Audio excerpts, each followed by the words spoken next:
امام حسن کو زہر دیا گیا، انتڑیاں نہ کٹ کٹ کے باہر گر رہی۔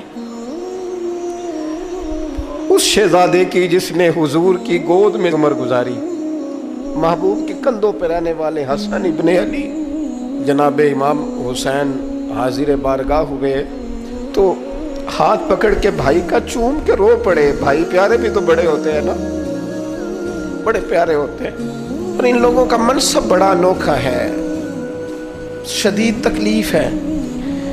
تو امام حسین کہتے ہیں میرے بھائی حسن بتائیے آپ کو زہر کس نے دیا؟ رو کے پوچھتے ہیں۔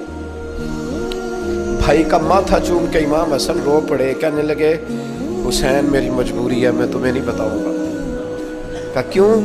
فرمانے لگے اس لیے کہ اگر وہ نہیں جس پر مجھے شک ہے تو پھر کسی بے گناہ کا نام کیسے لے دوں، اور اگر وہی ہے نا جس پر مجھے شک ہے تو پھر میں تمہیں نہیں بتاؤں گا، میرا رب بڑا بہتر انتقام لینے والا ہے، پھر بھی نہیں بتاؤں گا۔ کیا کروں، کیسے بتا دوں، مصطفیٰ کا نواسا ہوں، میں پڑھتے ڈالنے والی ماں کا بیٹا، میں شیر سے زیادہ جگر رکھنے والے علی کا پتر، میں کیسے بات کر دوں؟ بس زخم پہ زخم کھا کے جی، خونے جگر کے گھونٹ پی، اور سجنا آہ نہ کر لبوں کو سی، یہ عشق ہے کوئی دل لگی نہیں۔